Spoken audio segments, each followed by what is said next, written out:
गीता 18 के श्लोक नंबर 62 में भगवान स्वयं कह रहे हैं कि अर्जुन उस परमेश्वर की शरण में जा जिसकी कृपा से परम शांति व शाश्वत स्थान अर्थात सतलोक को प्राप्त होगा। वो परमेश्वर कौन है, कहां है, कैसा है, जानने के लिए कृपया अवश्य सुनिए जगत गुरु तत्वदर्शी संत रामपाल जी महाराज के अमृत वचन।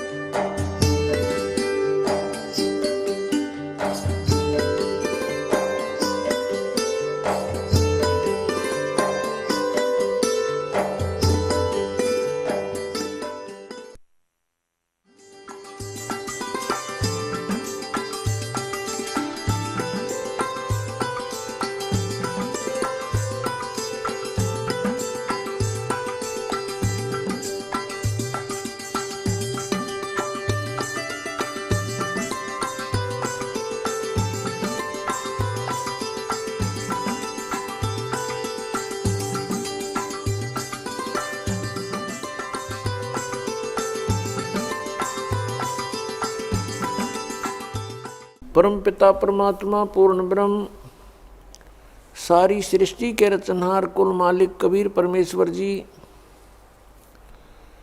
ये हम सब आत्माओं के उत्पत्ति करता है, ये हमारे पिता हैं। जितनी भी आत्माएं यहाँ इस काल के जाल में फंसी हुई हैं, ये सभी उसी परमेश्वर की आत्माएं हैं, उन्हीं के बच्चे हैं। इस काल भगवान ने हमारा यहाँ पर दुरुपयोग कर रखा है। उसके लिए परमात्मा स्वयं आकर के ये जानकारी देते हैं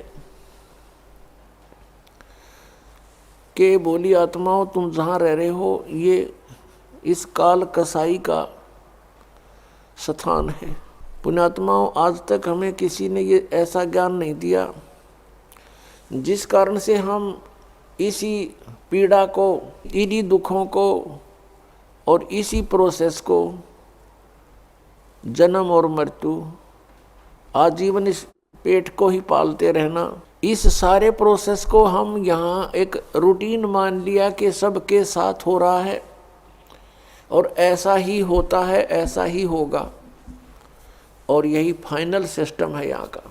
इसलिए हमें कोई ऑब्जेक्शन नहीं रहा। कोई मरो या कोई बचो, कहीं अकाल गिरो, कहीं पर फ्लड आ जाओ, तो हम बाकी बचे हुए सोचते हैं कि हम सुरक्षित हैं। बस हम इतना ही जानकर अपने आप को सुखी महसूस करते हैं। लेकिन जिनके ऊपर वो आपदाएं आई, वो भी पहले ये समझ रहे थे हम सुरक्षित हैं। पुण्यात्माओं, इसको बहुत गहराई से सोचो, एक इस पर गहन चिंतन करो। वैसे नहीं एक कान से सुनी दूसरे में का निकाल दी, ये कोई सत्संग सुनना नहीं होता। श्रीमद् भगवत गीता अध्याय नंबर 11 के श्लोक नंबर 32 में ये गीता ज्ञानदाता श्री कृष्ण जी में प्रवेश करके बोल रहा है, और वो कह रहा है कि मैं काल हूँ, मैं सबको खाऊंगा, सबका नाश करूंगा। भगवान नाश करता है कभी? और जो नाश करता हो भगवान नहीं हो सकता, परमात्मा नहीं है, अच्छी आत्मा नहीं है। और यहाँ सब कुछ हो रहा है, तो ये जिसके अंतर्गत हम रह रहे हैं ये परमात्मा नहीं है। श्रेष्ठ आत्मा, अच्छी आत्मा नहीं है। परम माने श्रेष्ठ, अच्छी। अब फिर प्रश्न उठता है कि फिर परमात्मा कौन है? परमात्मा कबीर साहब हैं, सत्य पुरुष। सत्य पुरुष उनकी उपाधि है, नाम उनका कबीर देव, कबीर साहब, कबीरन, खबीरन, खबीरा, जैसे हम अपनी लैंग्वेज में बोलते हैं। जैसे पलवल को परवर बोलते हैं, पलवल के वहाँ आसपास के क्षेत्र के रहने वाले ग्रामीण पलवल शहर को परवर बोलते हैं। अगर वो परवर कहते तो भी उनका उद्देश्य पलवल की तरफ संकेत है, उनका उद्देश्य पलवल को ही समझाना है। तो ऐसे ही कबीरन खबीरन खबीरा कबीरा, ये कुरान शरीफ में लिखा है। ये भाषा भिन्न होने से संकेत कबीर साहब की तरफ से ही है। जैसे वेदों में कबीर देव, कबीर, उसको ये व्याकरण के ज्ञाता, उस कबीर को वो कवि बोलते हैं, किसका कवि बनता है, तो वो कवि साहब समझ लो। हम उसे कबीर देव, जैसे कबीर देव तो लिखना ही पड़ेगा, तो हम कबीर को वह बोलते हैं, तो कबीर साहब कहने लगे। देव माने साहब कहो, परमात्मा कहो, भगवान कहो, अल्लाह कहो। तो परमात्मा कबीर देव हैं। जैसे श्रीमद् भगवत गीता अध्याय नंबर 15 के श्लोक 16 और 17 में 3 पुरुष बताए हैं। एक सरपुरुष, अक्षर पुरुष और तीसरा परम अक्षर पुरुष। सरपुरुष कहो चाहे सरब्रह्म कहो, अक्षर पुरुष कहो चाहे अक्षर ब्रह्म कहो, परम अक्षर पुरुष कहो चाहे परम अक्षर ब्रह्म कहो। गीता जी अध्याय नंबर 8 के श्लोक नंबर 1 में अर्जुन ने पूछा कि भगवान आपने साथ में अध्याय के 29वें श्लोक में जिस तत्ब्रह्म के विषय में जानकारी दी है वो किम तत्ब्रह्म,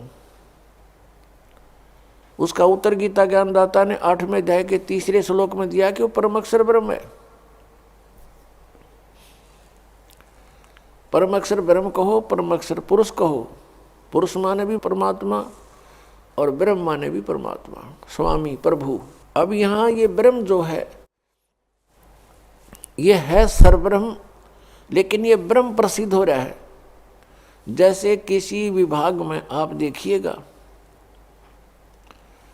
तो उस ऑफिस में कार्य करने वाले व्यक्ति अपने उच्च अधिकारी को, जैसे इरिगेशन डिपार्टमेंट है उसमें एक्सियन ऑफिस होता है, तो एक्सियन ऑफिस के अंतर्गत जितने भी वहाँ कर्मचारी, अधिकारी, सुप्रिटेंडेंट, क्लर्क उसके अंतर्गत कार्य करते हैं और अन्य जो SDO JE होते हैं, तो वो क्या कहते हैं कि साहब ने ऐसे बोला है।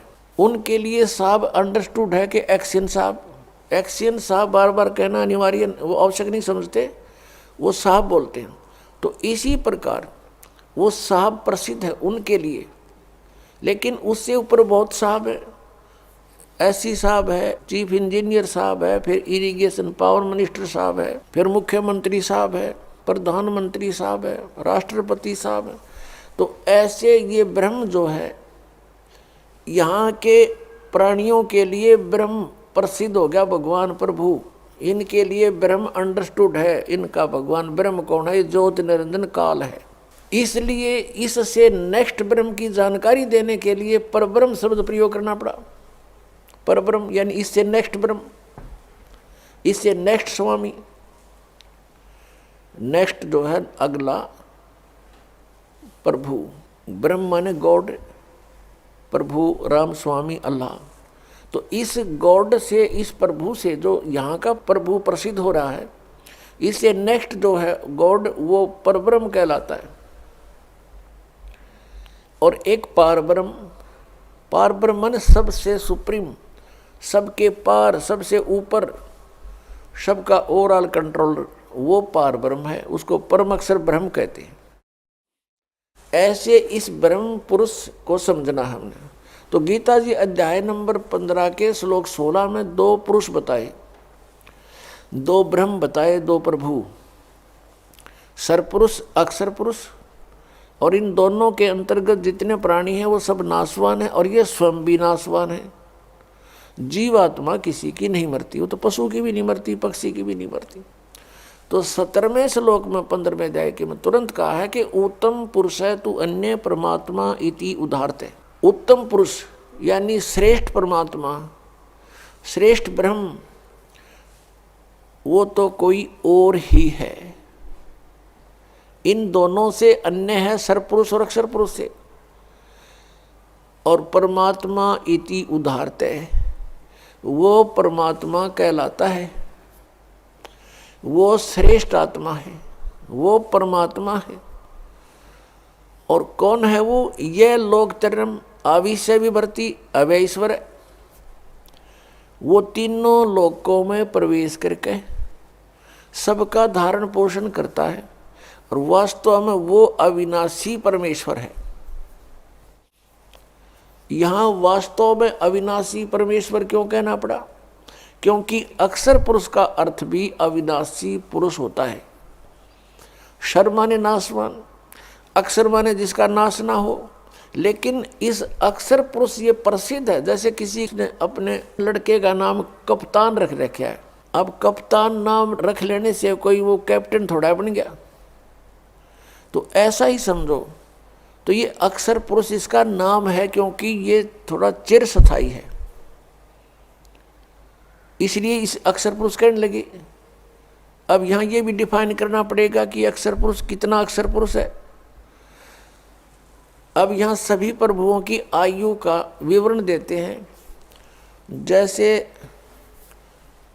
एक 4 युग की चतुर्युगी होती है, सतयुग, त्रेता, द्वापर, कलयुग। और ऐसे 1000 चतुर्युग का दिन, 1000 चतुर्युग की रात्रि, ये ब्रह्मा जी का दिन हुआ, यानी इतनी रात्रि इतना इतना। और ऐसे 30 दिन रात का 1 महीना हो गया, 12 महीने का 1 वर्ष हुआ, और 100 वर्ष की आयु है ब्रह्मा जी की, रजगुण श्री ब्रह्मा जी की। इससे 7 गुना अधिक है विष्णु जी सतगुण की, और श्री विष्णु जी से 7 गुना है तमोगुण शंकर भगवान की। और ऐसे जब 70,000 बार ये त्रिलोक की शिव, तमोगुण शिव की मृत्यु हो जाती है, तब एक ब्रह्मांड का विनाश होता है। उसमें ये सरपुरुष महाशिव रूप में रहता है ब्रह्मलोक में, ऊपर, सबसे ऊपर। तब इसकी भी मृत्यु होती है, दुर्गा की भी इसके साथ मृत्यु होती है। ब्रह्मांड में आग लग जाती है, पूरे ब्रह्मांड में आग लग जाती है। ब्रह्मा, विष्णु, महेश, राम सभी जीव तड़प तड़प कर मर जाते हैं, शरीर छोड़ जाते हैं। और साथ में दुर्गा और ये काल भी मरता है, ब्रह्म सरपुरुष। इसके बाद क्या होता है कि सभी प्राणी ऑटोमेटिकली परमात्मा के विधान अनुसार दूसरे ब्रह्मांड में चले जाते हैं। 21 ब्रह्मांड है इस काल भगवान के, ब्रह्म के, सरपुरुष के, सरब्रह्म के, ज्योति निरंजन के। तो उसमें जाकर के परमात्मा ने विधान बनाया है कि इन दोनों का जन्म, दुर्गा और काल का जन्म अपने आप ऑटोमेटिक, जैसे गेहूं में ये कीड़े हो जाते हैं, सुरसी अपने आप बढ़ जाती है उस, तो इन दोनों का तो ऑटोमेटिक परमात्मा विधान अनुसार युवा रूप में प्रकट हो जाते हैं। फिर ये अपने कुछ वचन से, कुछ अपने क्रियाओं से, अपना स्त्री पुरुष संबंध से ये 3 पुत्र उत्पन्न करते हैं। ब्रह्मा जी को रजगुण कर देते हैं प्रथम पुत्र को, द्वितीय को सतगुण युक्त, तीसरे को तमोगुण युक्त, और फिर अपने नए सिरे से उस ब्रह्मांड में सृष्टि स्थापित करते हैं। तो जो एक ब्रह्मांड का विनाश हुआ और 70,000 बार इस तमोगुण शिव की मृत्यु होगी, तो युग काल मरा, काल की मृत्यु हुई एक ब्रह्मांड में, जो एक युग हो गया किसका? अक्षर पुरुष का। इतना समय का एक युग हो गया अक्षर पुरुष का। और ऐसे 1000 युग का दिन, ऐसे बने हुए युग का 1000 युग का दिन, इतनी ही रात्रि, और 30 दिन रात का महीना, और 12 महीने का 1 वर्ष, और 100 वर्ष की आयु है अक्षर पुरुष की। अब ये इतना अक्षर है, ये इतना चिरस्थायी है, इसलिए इसको अक्षर पुरुष कहने लगे। और फिर भी इसकी मृत्यु है। एती उम्र बुलंद मरेगा अंतरे, सतगुरु लगे न कान न भेंटे वो संतरे। इतनी लंबी उम्र भी हो जाएगी तो भी मृत्यु होगी, क्योंकि वो तत्वदर्शी संत नहीं मिला तुम्हें, जिसका गीता जी अध्याय नंबर 4 के श्लोक नंबर 34 में वर्णन है। और परम अक्षर ब्रह्म की, परम अक्षर पुरुष की मृत्यु नहीं होती। अपने आत्माओं, श्रीमद् भगवत गीता अध्याय नंबर 15 के श्लोक नंबर 16 और 17 में इसको अक्षर पुरुष बोला है। 16 में सरपुरुष और अक्षर पुरुष। सरपुरुष तो ये ब्रह्म है जिसकी ऐसे मृत्यु होती है इतने समय में, और अक्षर पुरुष इतनी लंबी उम्र, और इसलिए इसको अक्षर पुरुष कहने लगे, अविनाशी। लेकिन ये अविनाशी नहीं है, इसका विनाश होता। इसलिए गीता जी अध्याय नंबर 15 के श्लोक 17 में डिफाइन करना पड़ा कि उत्तम पुरुष है तू अन्य, वो श्रेष्ठ परमात्मा तो कोई और है। और परमात्मा इति उदाहरते, जिसको परमात्मा कहा जाता है वो है सही मायनों में परमात्मा, श्रेष्ठ आत्मा। और ये लोक त्रयम्, और वही तीनों लोकों में प्रवेश करके अविषय विवर्ती अवय ईश्वर है। वो अवय माने अविनाशी, अविनाशी परमेश्वर है वो। अब इसलिए इसमें स्पेशल कहना पड़ा, इसलिए इस कंसेप्ट को क्लियर करने के लिए। तो पुण्यात्माओं, इस तत्व ज्ञान को समझने के लिए हमने बहुत समय लगाना पड़ेगा। अभी तक तो हमारे अंदर अज्ञान भर रखा था, ठोक ठोक कर, युगों से ठोक रखा है। और आत्मा कोई आज की थोड़ी है, ये तो जब से जन्मी है तभी से इस अज्ञान को अपने अंदर फीड करती आ रही है। इसके अंदर कोड वर्डों में सारा कुछ फीड है पिछले पूर्व जन्मों का। अब जैसे अब तो इस बात को समझना बहुत आसान हो गया, आध्यात्मिक ज्ञान को। जैसे एक चिप होती है मोबाइल में, और उसमें 40-40 घंटे का, 50-50 घंटे का सत्संग आ जाता है। और इतनी गो है कति, बिल्कुल। ये तो एक परमात्मा द्वारा बनाए गए मनुष्य बनाई गई है। और जिस परमात्मा ने मनुष्य भी बनाया वो क्या बना सकता है? तो हमारे अंतःकरण में, आत्मा में परमात्मा ने ये सब ऐसा सिस्टम फिट कर रखे। असंख्य जन्मों का रिकॉर्ड आपके अंदर कोड वर्डों में जमा है, तो वो हमारे अंदर फीड है। अब गीता जी अध्याय नंबर 11 के श्लोक नंबर 32 में ये गीता ज्ञान दाता कहता, मैं तो काल हूं और सब न खाऊंगा, सब न मारूंगा। घर में जाए कि 21वें श्लोक में अर्जुन कह रहा है, भगवान आप तो देवताओं को भी खा रहे हो, कुछ आपकी जाड़ा में लटक रहे हैं और आपसे प्रार्थना कर रहे हैं, बख्श दो, मंगल हो, मंगल हो। वेदों के सतोतरों से आपकी स्तुति भी कर रहे हैं, आप तो उनको भी खा रहे हो। तो यहाँ इसने स्पष्ट कर दिया, भाई मैं तो काल हूँ और सब न खाऊंगा, तू ना युद्ध करेगा तो भी इनको मार डालूंगा। तो हम जहाँ रह रहे हैं ये काल है, और ये कसाई बताया परमात्मा ने। काल कसाई हस्त है, सर्वलोक को खाए, अंकुश निर्गुण नाम का ये सतगुरु दर पकड़ा जावे। सतगुरु के दरबार में कबीर परमात्मा जब आते हैं और उसकी शरण में जैसे हम आ जाते हैं, जैसे अब इस दास को भेज दिया परमात्मा ने, अपनी वही पावर दे करके शक्ति दे दी। काम उन्हीं की शक्ति, उन्हीं के हाथ में रिमोट है इस दास का। तो अब इस परमात्मा की शरण में इस दास के माध्यम से आने से भी आपको उतना ही प्रोटेक्शन मिलेगा। तो उन्होंने क्या बताया है कि जैसे तुम यहाँ ऐसे लोक में रह रहे हो, जैसे कसाई बकरे पालता है और वो सर्व सुविधाएं देता है अपने बकरों को स्वस्थ बना रखने के लिए, उनसे प्रजनन करवाता है, नर मादा को उसमें छोड़ देता है, और वो बोले बकरे बच्चे उत्पन्न करते हैं, बकरे बकरियां। और उनमें कितनी ममता होती है, किसी के बच्चे को दूसरा बकरा या बकरी टच कर देता है तो उसके साथ भिड़ने को पहुंच जाते हैं वो बकरे बकरियां, उसके माता पिता, और खूब युद्ध करते हैं कि मेरे बच्चे को तूने क्यों सता दिया। और सभी सुविधाएं उनको प्राप्त होती हैं, यानी जलाशय बनाया हुआ होता है, उनके ऊपर शेड डाल रखा होता है, झोपड़ी, उनके लिए चरागाह बनाई होती है।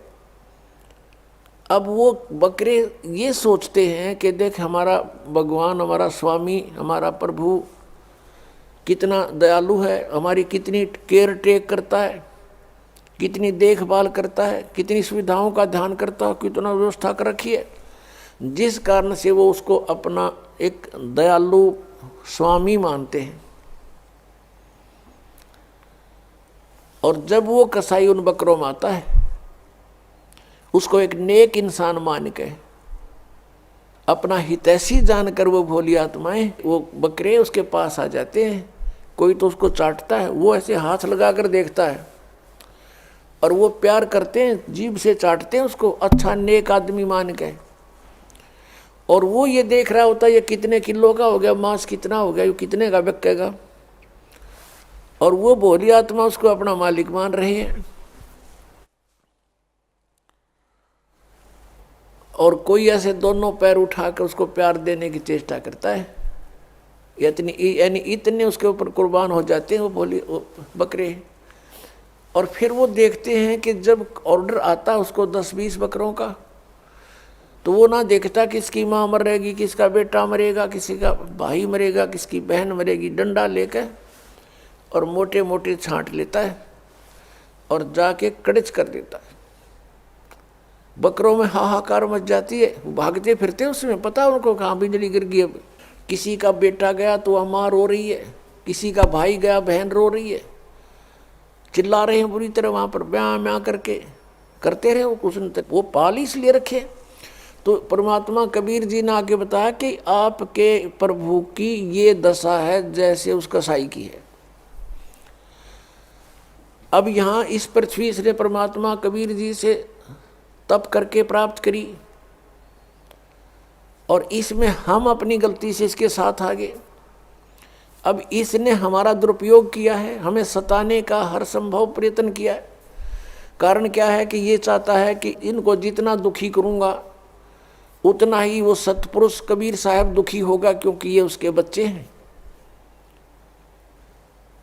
इसलिए इसने हमारे को यहाँ दुखी करने में कोई कसर नहीं छोड़ रखी। अन्य पशु पक्षी बना दिए, उसमें सिरे से ही सब कुछ कष्ट है, और फिर उन्हीं में से मच्छर हैं, सर्प हैं, सेंग हैं, शेर, और ये मनुष्य को मारने के लिए, इनको पीड़ा देने के लिए तैयार कर दिए। अन्य कीटाणु बना दिए जिनसे इनको इन्फेक्शन हो, मर जाए, इनको बीमारियां लग जाएं। यानी कोई भी कसर उसने नहीं छोड़ रखी जो हमें वो दुखी कर सकता है, सब तरह से तंग कर रहा है। और हम फिर भी इसको भगवान मानते हैं, जा रहे हैं, क्योंकि हम देख रहे हैं कितनी अच्छी पृथ्वी है, इसमें फल फ्रूट लगे हुए हैं, बगीचे बने हुए हैं, झरने चल रहे हैं, सूर्य उदय हो रहा है, शीतल हवा चल रही है, काजू किस्म सेब संतरे मेवा लगी हुई है। हम ये सोचते हैं बड़ा भगवान, बड़ा दयालु परमात्मा, हमारी कितनी सुविधा कर रखी है। और तब वो भगवान कहाँ गया? किसी का बेटा मर गया, किसी की बेटी मर गई, एक्सीडेंट में मार दिया, कहाँ गया वो भगवान? वो दयालुता कहाँ गई उसकी? तो परमात्मा हमें याद दिलाते हैं, तुम उस लोक को छोड़ आए जहां तुम सुखी थे, मृत्यु नहीं होती थी, तुम्हारे अंदर वृद्ध अवस्था नहीं होती थी। अब यहाँ प्राणी वृद्ध अवस्था को कति पसंद नहीं करता, और मृत्यु को तो करना है किसने है? मृत्यु तो 95 वर्ष का हो गया व्यक्ति आशा करता है कि अभी जीवित और रहूं। आशा सभी करते हैं और करनी भी चाहिए, क्यों? तो जन्म हुआ फिर मरें किस लिए? तो हम सभी इस चीज़ को बुरा मानते हैं कि ना तो बुढ़ापा होना चाहिए और ना मृत्यु होनी चाहिए। ये हमने घड़ी खटका है, और यहाँ डेफिनेट है, हम देख रहे हैं सभी में वृद्ध अवस्था आएगी, सब मरेंगे। अब हमने ऐसा क्यों लग रहा है? क्योंकि हम ऐसे स्थान पर रहा करते थे जहाँ जरा और मरण नहीं होता था। जरा मीन वृद्ध अवस्था। श्रीमद् भगवत गीता अध्याय नंबर 7 के श्लोक नंबर 29 में कहा है कि अर्जुन, जो जरा मरण मोक्षाय यतन्ति ते मम आश्रित है, मेरे ज्ञान का आश्रय करके जो जरा और मरण से छूटने के लिए यत्न कर रहे हैं, ते ब्रह्म तत्विदु कृष्णम अध्यात्म अखिलम च कर्मम, वो सारे अध्यात्म से और सभी कर्मों से और तत्ब्रह्म से परिचित है। वो केवल जरा और मरण से छूटने का प्रयत्न जो कर रहे हैं, वो किसी और वस्तु की डिमांड नहीं करते, तो वो उस तत्व से परिचित हो चुके हैं और सारे कर्मों से परिचित हो चुके हैं। और पूरे अध्यात्म ज्ञान से परिचित व्यक्ति ही जरा और मरण से प्रयत्न कर रहा है, छूटने के लिए प्रयत्न कर रहा है।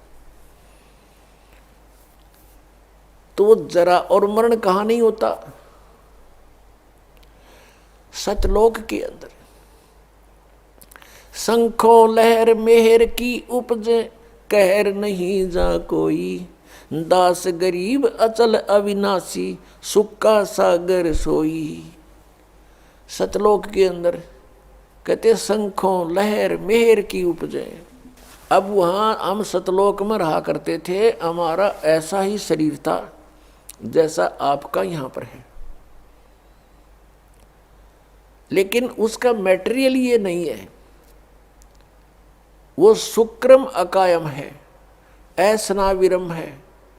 माता पिता के योग से जैसे यहाँ शुक्र से बनता है, ऐसा वहाँ हमारा शरीर नहीं है। यहाँ 5 तत्वों से बना हुआ है, वहाँ 1 तत्व से, नूर तत्व से बनता है। अब जैसे हमारा शरीर 5 तत्वों से बना हुआ है, इसमें कहीं तत्व दिखाई नहीं देता और कितना सुंदर हमें लगा है।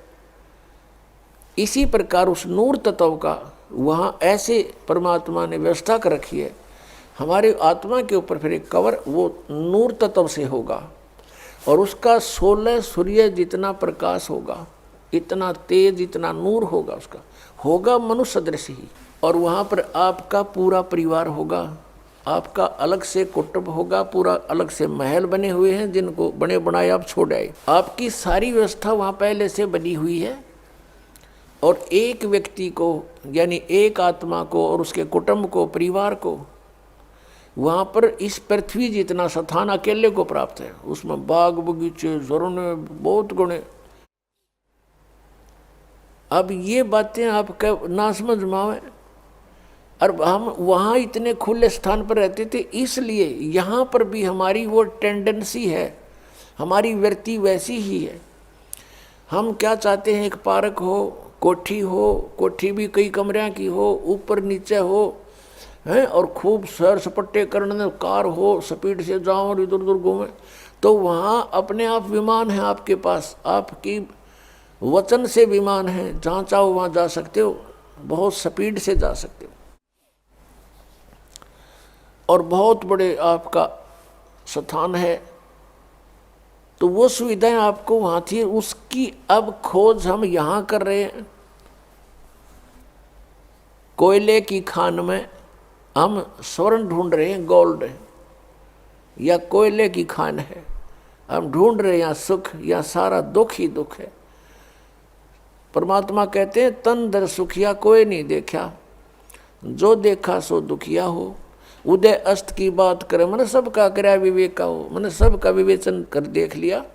किसी के पास भी संत जाते हैं, 100 समस्याएं बता देता है, चाहे राष्ट्रपति हो यहाँ का, और चाहे वो ब्रह्मा हो, चाहे विष्णु हो, चाहे शिव हो, और चाहे इंद्र हो, वो भी 100 समस्याएं। उनकी इतिहास देख लो, ऋषियों के सामने कैसे प्रार्थनाएं कर रखी उन्होंने। तो पुण्यात्माओं, वो सुख सतलोक में है। परमात्मा सतपुरुष है, वो कबीर देव है, वो सतलोक में है। जब हम उसके राज्य में पहुंच जाएंगे, फिर हमारी मृत्यु और बुढ़ापा नहीं होगा। वहां जाएंगे कैसे? वो विधि आपको कल के सत्संग में बता दी थी विस्तार से, कि नाम जाप से हम भक्ति की कमाई इकट्ठी करेंगे। जब हम सतलोक से आए थे, हमारी बैटरी फुल चार्ज थी, हमारे बहुत ज़्यादा पुण्य हमारे साथ थे। अब हम अपनी गलती से इस काल के साथ आगे लटक गए, इस पर आसक्त हो गए, और अब यहाँ हम रह रहे हैं इसके लोक में, तो हम उस अपनी पुण्य कमाई को बर्बाद कर चुके हैं। इसका ये रेस्टोरेंट है। अब जैसे ऊपर स्वर्ग बना रखे इसने, इस काल भगवान ने, वो स्वर्ग क्या है? स्वर्ग इज ए रेस्टोरेंट। और उस रेस्टोरेंट में जो कोई जाता है तो उसका मालिक उससे चार्ज लेता है। जैसे कमरे का किराया, खाने का, जैसे खाने का खर्चा उसका 20 रुपये लगते हैं तो 50 रुपये चार्ज करता है, और वो उस कमरे में उस रेस्टोरेंट में रहने वालों से चार्ज किया जाता है और उनकी पूंजी समाप्त होती है, होटल वाले की पूंजी बढ़ती है। तो ऐसे ये काल भगवान ने रेस्टोरेंट बना रखे हैं जिनको ये स्वर्ग कहता है। वहाँ सारी सुविधाएं, बदमाशी, बकवाद, डांस, गाने, बड़े बड़े झरने बह रहे हैं, पार्क बने हुए हैं, वहाँ ये सैर सपट्टे करके स्वर्ग में अपने पुण्यों को नष्ट करके फिर दोबारा यहाँ पृथ्वी पर आ जाता है। तो पहले इसने हमको ऊपर रखा अपने महास्वर्ग में, जिसको ब्रह्मलोक कहते हैं, और ये स्वयं गुप्त रहता है। उसने वहाँ ब्रह्मलोक में एक इंद्र का लोक, एक महा इंद्र का लोक, और महा इंद्र के लोक में इसने ऊपर बना रखे हैं फिर नकली सतलोक, यानी सच्चे सतलोक की, रियल सतलोक की डुप्लीकेट नकल बना कर यहाँ स्थापित कर दिए कि कल को इनको कोई बताने आ भी जावे सतलोक वाला कोई परमात्मा या उसका कोई भेजा हुआ दूत, तो ये भ्रमित रहें कि यहाँ है सतलोक, इसी में धक्के खाते रहें। तो नकली सतलोक, अलखलोक, अगमलोक, अकयलोक यहाँ बना रखे हैं काल ने इस ब्रह्मलोक के अंदर। तो हमें पहले वहाँ रखा और चार्ज हमारे से शुरू कर दिया। फिर हमारी पूंजी कुछ कम हुई तो नीचे वाले स्वर्ग में रखा, जहाँ इंद्र का लोक एक अलग से है, कोमन स्वर्ग बोलते हैं उसको। और उसमें भी जब पुण्य समाप्त हुए पृथ्वी पर पटक दिया, मनुष्य बनाकर पटक दिया, यहाँ जन्म दे दिया स्त्री पुरुष बना करके। फिर यहाँ पर हमारे इतने पाप इकट्ठे होते चले गए। पुण्य क्योंकि शास्त्र अनुकूल साधना से बनते हैं, शास्त्र अनुकूल साधना इसने मिथ्या करवा दी। जब तक हमारे पूर्व जन्म के पुण्य रहते हैं तो हम जो साधनाएं किसी से भी सुनाते हैं उसको करते रहते हैं, और वो हमें लाभ हो रहा है पूर्व जन्म के संस्कारों से। हम सोच रहे हैं इन साधनाओं से हमें पुण्य लाभ हो रहा है, तो इस भ्रम के अंदर हम अपने सतयुग, त्रेता, द्वापर में ये सब पुण्यों का नाश कर देते हैं। और उस दौरान परमात्मा आते हैं, स्वयं चारों युगों में आते हैं, क्योंकि अपने का दुख अपनों को ही होता है। उस परमात्मा से हमारा कष्ट सहा नहीं जाता। हम रोते हैं, चिल्लाते हैं, किसी का बेटा मर गया, किसी की बेटी मर गई, लेकिन वो परमात्मा फिर वहाँ से चल कर आते हैं। हमें ज्ञान देना चाहते हैं कि तुम जहाँ रह रहे हो ये स्थान ठीक नहीं, ये काल का लोक है, और यहाँ जितनी बार जन्मोगे ये संकट तुम्हें झेलने पड़ेंगे। इसके लिए मैं बताता हूँ, और तुम ये साधना, ये भक्ति करो, ये छोड़ दो।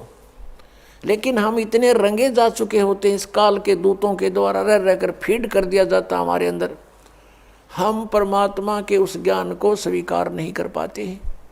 हमारी बुद्धि जीव संज्ञा की है, और हम इन ऋषि महर्षि संतों को परम संत मानकर इन पर समर्पित हो चुके हैं, और ये सोच चुके हैं कि ये भगवान को प्राप्त कर चुके हैं, इन्होंने सतलोक चले गए होंगे। क्योंकि सतलोक वर्तमान के अंदर ठेका ये राधा स्वामी पंथ, धन धन सतगुरु पंथ, जय गुरुदेव पंथ मथुरा वाला, इन्होंने ले रखा है कि हम सतलोक भेजेंगे।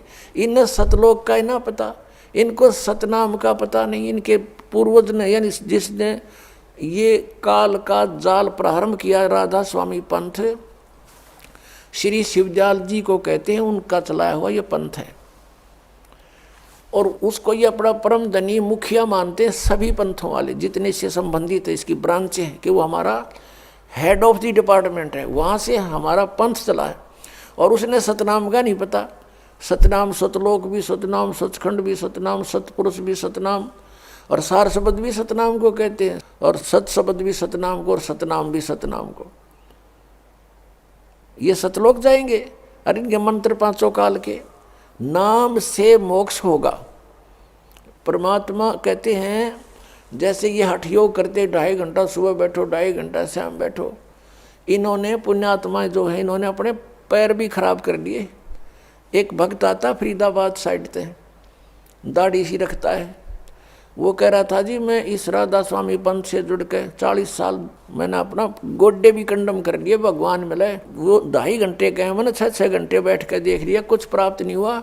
लेकिन मैं प्रभुता के कारण, और मुझे पूछते कि आपने तो 40 वर्ष हो गए साधना करते, कुछ दिखा होगा? कहाँ सब कुछ दिखता है मुझे। और दिखा मैंने खक नहीं था, मैं झूठ बोला करता था अपनी प्रभुता बनाए रखने के लिए। कहा मुझे सब कुछ दिखता है, ऊपर के मंडल दिखते हैं, सतनाम दिखाई देता है, सतनाम के अंदर नो सतलोक में फलान। अभी न सतनाम का पता नहीं, ने बोला सतनाम का मुझे अब पता चला सतनाम क्या चीज़ है। और मैं मूर्ख बना रहा था वहाँ आसपास के व्यक्तियों को। तो पुण्यात्माओं, ये जो सतलोक की महिमा गाते हैं, इनको सतनाम सतलोक का पता नहीं। अब परमात्मा कहते हैं कि कलयुग में जीवन थोड़ा है, भाई कर ले बेग संभार, योग साधना बने नहीं केवल नाम आधार। अब जैसे सतयुग के अंदर लाखों वर्ष की आयु थी जीव की, और फिर त्रेता में लास्ट में 10,000 वर्ष की आयु रह जाती है, और द्वापर के अंत में 1000 वर्ष की आयु रह जाती है, और कलयुग के लास्ट में 20 वर्ष की आयु इस मनुष्य की रह जाएगी। तो लाखों वर्ष बैठ के वो हठ योग करें जाते, सबकी समाधियाँ ऊपर जाती थी। समाधि क्या चीज़ है? जैसे कल आपको दिखाया था, रात्रि के समय जय गुरुदेव पंथ के मुखिया श्री तुलसीदास साहेब मथुरा वाले का अनुभव।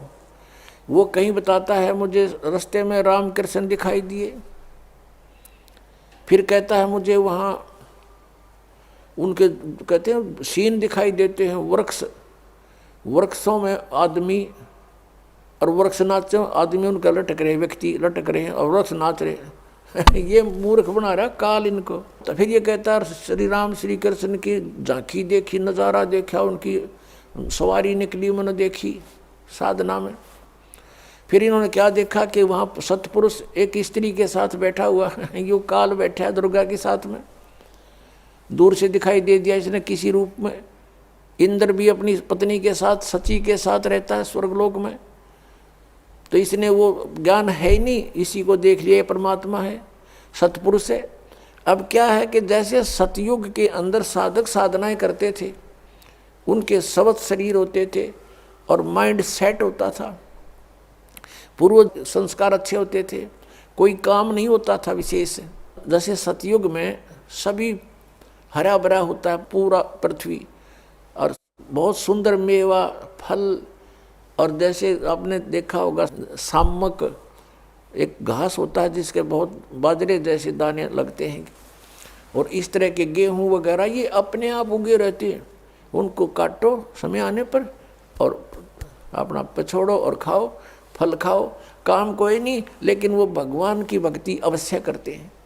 अब जैसा भी उनको ज्ञान होता है ऋषि महर्षि या आस पास से, तो उसी तरह वो बैठ जाते, बैठकर उनके अंदर कोई ना कोई चैनल ऑन हो जाता उनका।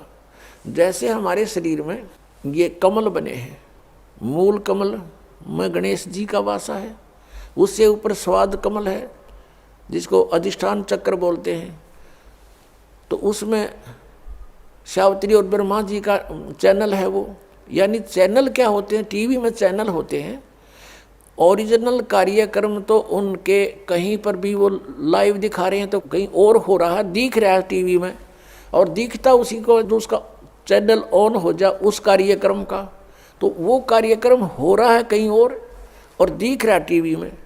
तो ऐसे ही ये ऊपर नज़ारे हो रहे हैं कहीं और दिखते हैं इस शरीर के अंदर, और दिखते केवल ये ब्रह्मांड के ही हैं, सतलोक के इसमें नहीं दिखते, क्योंकि अंड और पिंड के पार स्वदेश हमारा है। तो ये क्या करते थे, इनको अंदर समाधिस्थ हो जाते थे, कोई चैनल ऑन हो जाता है इनकी पूर्व की भक्ति से,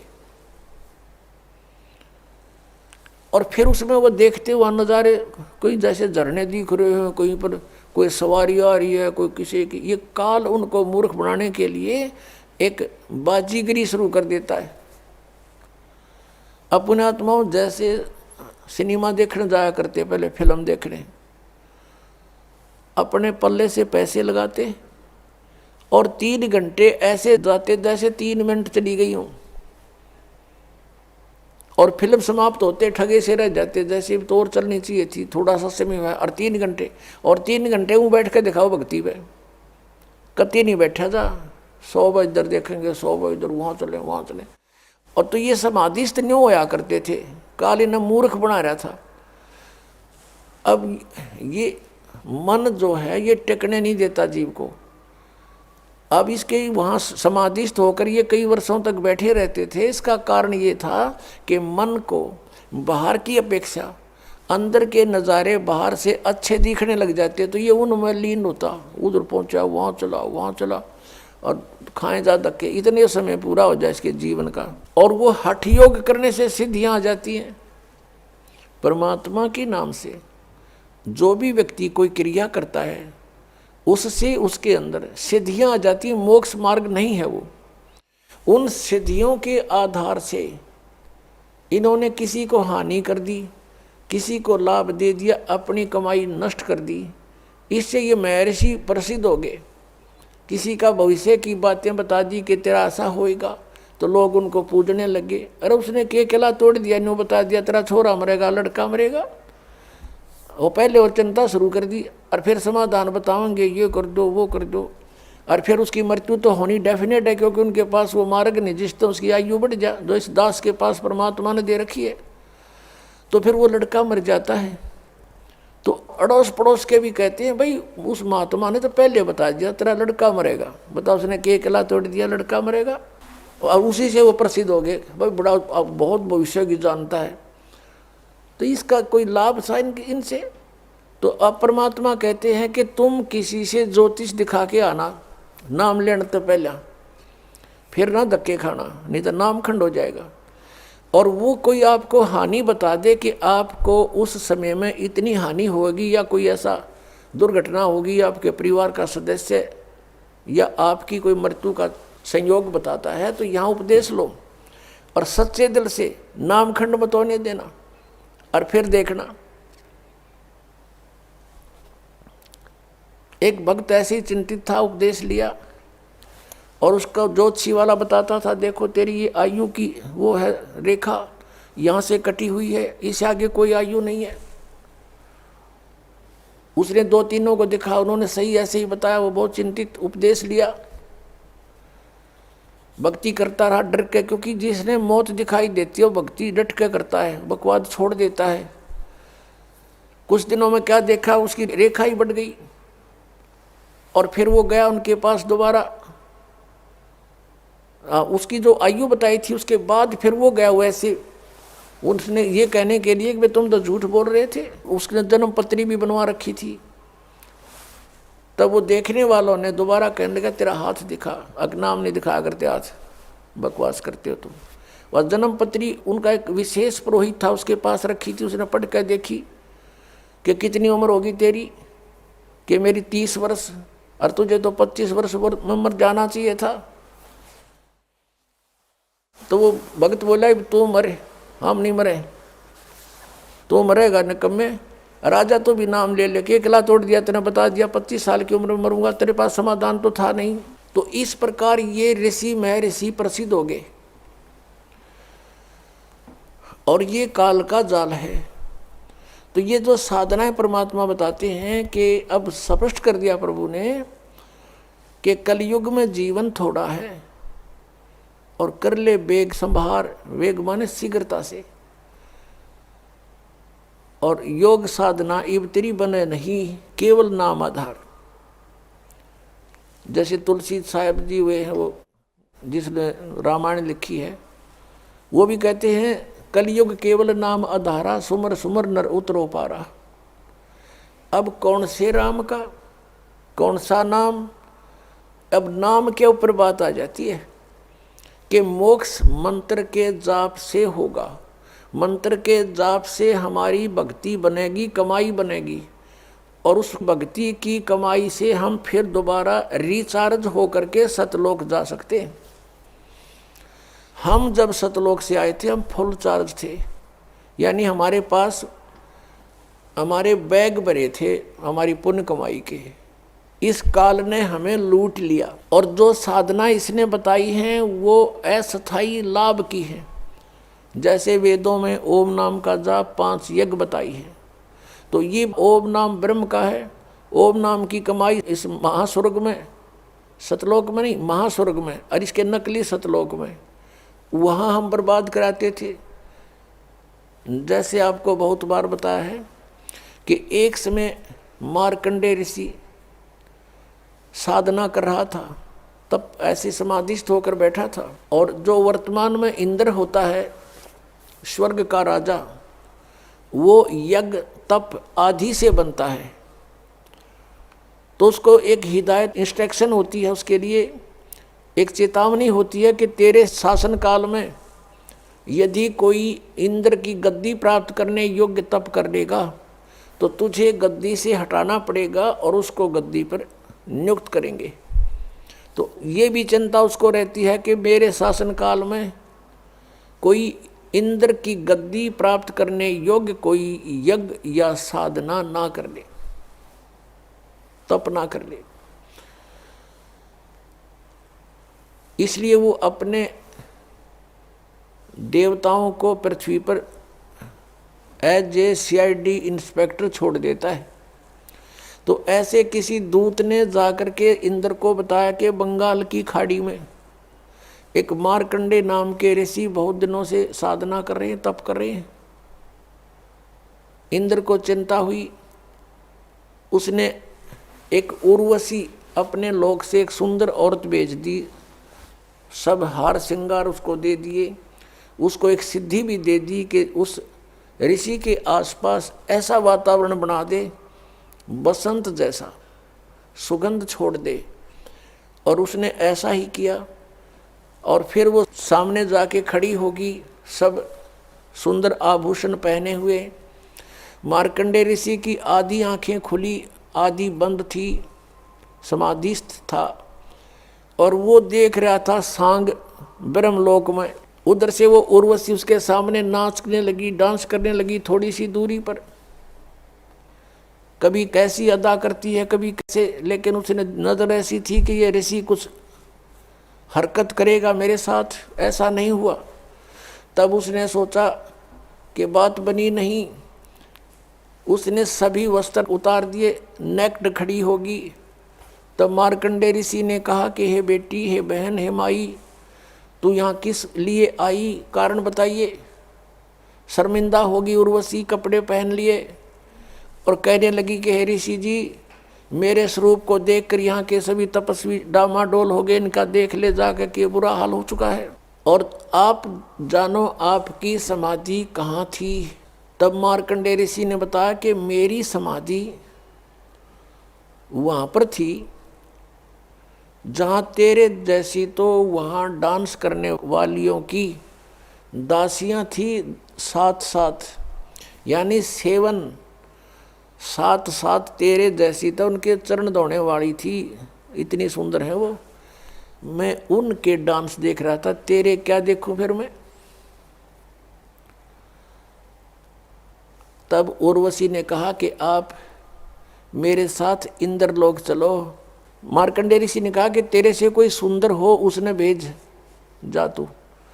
तो वो कहने लगे जी, स्वर्ग के राजा की पत्नी, इंद्र की पत्नी मैं ही हूँ, और मेरे से सुंदर उस स्वर्ग में कोई औरत नहीं है। तो फिर मार्कंडेय ऋषि ने कहा कि जब तेरा इंद्र मरेगा तू क्या करेगी। उर्वशी ने कहा कि मैं ऐसे ऐसे 14 इंद्र वरूंगी, 14 अपनात्माओं, एक शास्त्र अनुकूल साधना त्याग कर मनमाना आचरण करने से और इस काल के दूतों की बताई भक्ति करने से उस पुण्यात्मा ने इतनी कठिन साधनाएं की होंगी कभी कि वो इतनी लंबी उम्र स्वर्ग की प्राप्त कर ली उसने कि 1008 चतुर्युग तक वो स्वर्ग में रहेगी एज ए पटरानी, एज ए मतलब इंद्र की पत्नी के रूप में रहेगी। और जो इंद्र होगा उसका, इंद्र का शासन काल, Indra is a post, Indra का शासन काल वो 72 चतुर्युग का होता है। एक चतुर्युग में सतयुग, त्रेता, द्वापर, कलयुग, ये 4 युग होते हैं। तो ऐसे ऐसे 72 चतुर्युग तक एक इंद्र का शासनकाल होता है, और उसकी मृत्यु के बाद दूसरा इंद्र उसी पोस्ट पर बैठ जाता है। और वो जो सची नाम की औरत है, वो पुण्यात्मा कभी इतने पुण्य कर चुकी है कि वो उनके साथ कांस्टेंट बनी रहेगी, इंद्र बदलते रहेंगे, वो उनकी पत्नी सबकी बनी रहेगी। इतना ये सुख स्वर्ग में इससे न सुख मानने है जिसका गणा समय स्वर्ग में बीत जा, उसको ये टीरी खां बतावें सबसे अच्छा पुण्यकर्मी। अब इन मार्कंडेय ऋषि ने पूछा कि जब इंद्र मरेगा तू क्या करेगी? कि मैं 14 इंद्र मरूंगी। मार्कंडेय ऋषि बोला कि वो 14 भी मरेंगे, तू फिर क्या करेगी? तब वो क्या बताती है कि मैं तो गधी बनूंगी मृतलोक में, और जितने इंद्र में भोगूंगी वो सारे गधे बनेंगे, अपना पुण्य भोग कर, स्वर्ग का राज्य भोग कर। तब मार्कंडेय ऋषि ने कहा कि फिर मुझे तू किस लिए अपने इसे गंदे लोक में ले जावे थी, जिसका राजा गधा बने और रानी गधी बने? तो क्या कहती है, मैं अपनी इज्जत रखने के लिए वहां जाऊंगी तो ये कहेंगे तू हार कर आगी। अपनी इज्जत रखने के लिए मैं आपको इंद्रलोक में चलने के लिए कह रही थी। तो मार्कंडेय ऋषि ने कहा, ए भोली आत्मा, आप ही स्वीकार कर रही है कि मैं मृत्यु के उपरांत गधी बनूंगी, और अब भी तू गधी 14 खत्म करेगी, और फिर भी इज्जत की ठेकेदार नहीं बनी बैठी है कि मेरी इज्जत रह जाएगी, भाग जा से। अब पुण्यात्मा उसी समय इंद्र आ गया। इंद्र ने कहा कि बंद नवाज, इंद्र की गद्दी प्राप्त करो, तुम जीते हमारे। मार्कंडेय ऋषि कहता है, अरे इंद्र क्या कहता है?